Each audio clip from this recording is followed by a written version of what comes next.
центре столицы республики начат ремонт здания Национального художественного музея.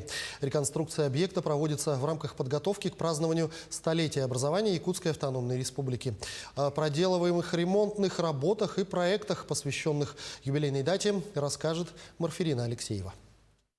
Мало кому известно, что фундаментом, основой создания Национального художественного музея стали 27 картин из фонда Государственной Третьяковской галереи. В далеком 1928 году эти картины были переданы в дар республике. Произведения великих художников представляют подбор образцов русской живописи второй половины XIX и начала XX века. К празднованию столетия образования Якутской автономной республики Национальный музей готовит очень символичный масштабный проект. В мае следующего года музей примет и представит гостям и жителям столицы более 50 картин из фонда Третьяковской галереи. Для того, чтобы принимать федеральные музеи и ценные экспонаты, залы должны быть оснащены климат-контролем и особым освещением.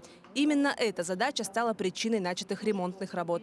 Для того, чтобы те картины, которые здесь привезут, хранились в условиях влажности, безопасности, всех сохранности, которые соответствуют мировым классификаторам хранения музейного дела. А для нас это же у нас все останется. И вот у нас художественный музей будет, который готов принимать на таких высоких уровнях, как Третьяковская галерея, такие картинные выставки.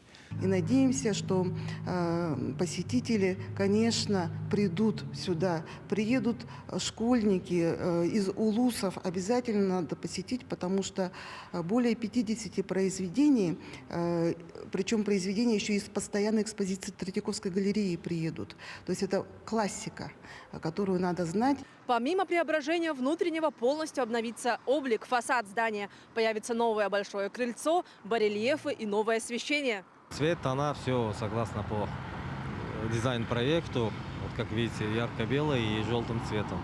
А во втором этапе полностью реконструкция крыла, центрального крыльца с пандусом для маломобильных людей.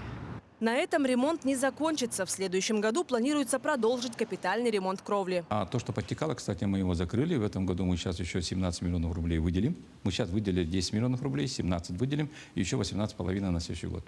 К концу года закончится реконструкция галереи зарубежного искусства, расположенного по улице Петровского. К столетию образования Якутской автономной республики в обновленной галерее откроется всемирно известная выставка «Малые голландцы». Это композиция из 26 картин-шедевров голландских художников. Марфирина Алексеева, Семен Семенов, Джулус Накентьев, Якутск.